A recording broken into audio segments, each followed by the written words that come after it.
दोस्तों, हमें अपने इतिहास के बारे में कितना पता है?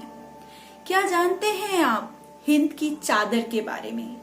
क्या जानते हैं आप कि आखिर ये हिंद की चादर है कौन? हम सभी को पता है कि महात्मा गांधी को किसने मारा। क्या आपको पता है गुरु तेग बहादुर को किसने मारा?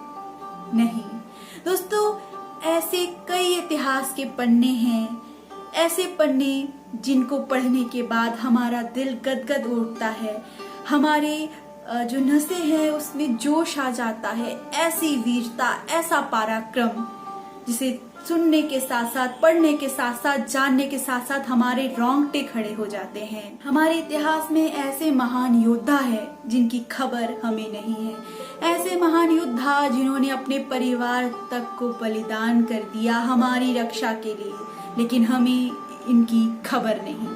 लेकिन कोई बात नहीं दोस्तों, आज के वीडियो में मैं आपको बताने वाली हूँ हिंद की चादर के बारे में। जी हाँ दोस्तों, हिंद की चादर गुरु तेग बहादुर साहिब जी। दोस्तों, ये सिखों के 9वें गुरु थे।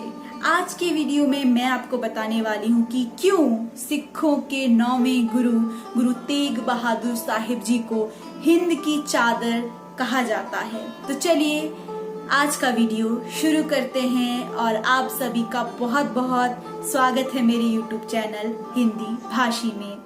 दोस्तों, गुरु तेग बहादुर जी, इनका जन्म 1 अप्रैल 1621 ईस्वी में पंजाब के अमृतसर में हुआ। इनके पिता गुरु हरगोविंद सिंह जी और माता नानकी थी। गुरु तेग बहादुर जी के बचपन का नाम त्यागमल था, लेकिन इनके बहादुरी और वीरता को देखते हुए गुरु हरगोविंद सिंह जी ने इनका नाम बदलकर गुरु तेग बहादुर जी कर दिया। दोस्तों, गुरु हरगोविंद सिंह जी के बाद गुरु तेग बहादुर साहिब जी ने अपने पिता की गद्दी संभाली।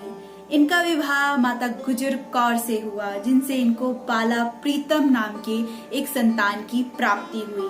बाला प्रीतम भी अपने पिता और दादाजी के तरह काफी वीर और बहादुर थे। इस वजह से इनका नाम गुरु गोविंद सिंह जी रखा गया। दोस्तों, यहाँ तक तो मैंने आपको गुरु साहब के परिवार के बारे में बताया। अब मैं बताती हूँ कि गुरु तेग बहादुर साहिब जी को क्यों हिंद की चादर कहते हैं। दोस्तों, उस समय भारत में मुगलिया दौर था।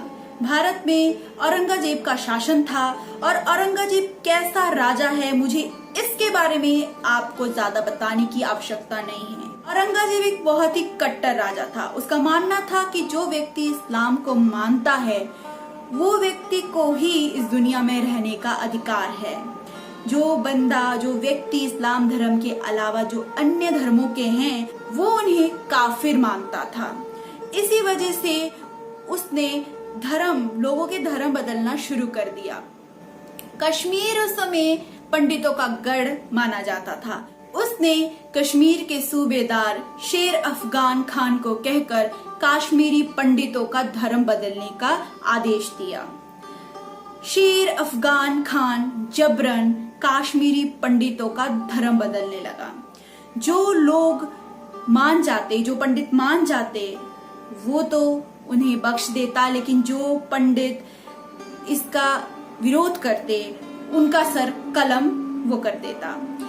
मजबूरन में बहुत सारे कश्मीरी पंडितों को अपना धर्म बदलना पड़ा, क्योंकि उन पर तरह तरह के अत्याचार हो रहे थे। उस समय कश्मीरी पंडितों को ये पता था कि गुरु तेग बहादुर और उससे पहले गुरु हरगोविंद सिंह जी काफी लोगों की मदद करते हैं, लोगों को वो आत्मनिर्भर बनाते हैं। तो कश्मीरी पंडितों को लगा कि यहाँ इस अत्याचार से बचने का सिर्फ और सिर्फ एक ही विकल्प है हमारे पास कि हम गुरु तेग बहादुर की शरण में जाएं और उनसे मदद मांगे।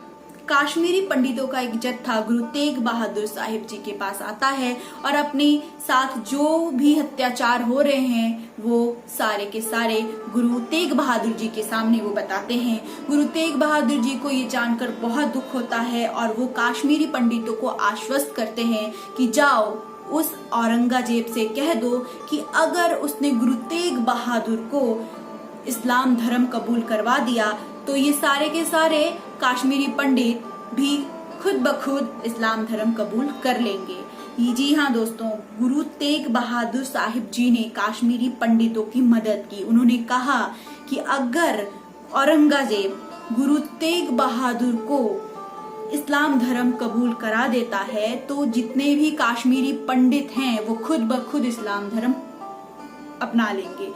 तो जैसे ही इस बात की खबर औरंगजेब को होती है तो वो बहुत ही ज्यादा खुश होता है। उसे लगता है कि मात्र एक व्यक्ति को अगर वो इस्लाम धर्म कबूल करा देता है तो सारे के सारे काश्मीरी पंडित खुद ब खुद इस्लाम धर्म कबूल करा देते हैं। तो ये बहुत ही मुनाफे वाला सौदा है।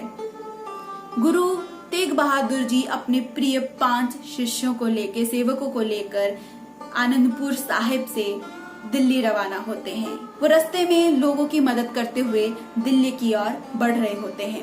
जब पता चलता है औरंगजेब को कि गुरु साहिब किस तरीके से लोगों की मदद करते हुए दिल्ली आ रहे हैं बिना किसी डर के, तो फिर औरंगजेब गुरु तेग बहादुर जी को और उनके 5 जो सेवक हैं, जो शिष्य हैं, उनको बंदी बना लेते हैं। उन्हें दिल्ली ले जाया जाता है। उनके 5 जो सेवक हैं, जिनमें भाई मतीदास, भाई दयाला, भाई गुरदित्ता, भाई उदाजी और भाई जेताजी, ये 5 सेवक, 5 शिष्य गुरु साहिब के साथ दिल्ली जाते हैं। अब क्या होता है दोस्तों, औरंगजेब गुरु साहिब के ये 5 शिष्यों को बहुत ही ज्यादा इन पे अत्याचार करने लग जाता है। गुरु साहिब को भी बताया जाता है कि अगर आप इस्लाम धर्म कबूल नहीं करते हैं तो आपके ऊपर भी ऐसे ऐसे अत्याचार होंगे कि जिसकी आपने कल्पना भी नहीं की होगी। और औरंगजेब ऐसा करता भी है। भाई मतीदास को वो जिंदा, जी हाँ दोस्तों, जिंदा आरे से चिरा देता है। भाई दयाला को वो उबलते हुए पानी में, खौलते हुए पानी में उबाल देता है। इस तरीके से गुरु साहिब के 5 शिष्यों पे वो काफी अत्याचार करता है। और अंत में 11 नवंबर 1675 ईस्वी में दिल्ली के चांदनी चौक में गुरु साहिब को औरंगजेब शहीद कर देता है।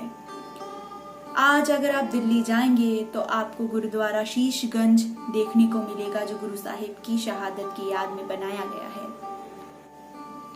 तो दोस्तों, ये कहानी थी गुरु तेग बहादुर साहिब जी की, जिन्होंने अपनी प्राणों की आहुति देकर काश्मीरी पंडितों से किया हुआ वादा निभाया। इसीलिए गुरु तेग बहादुर साहिब जी को हिंद की चादर कहा जाता है।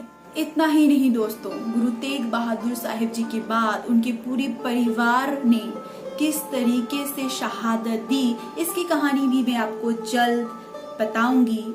लेकिन आज के लिए बस इतना ही।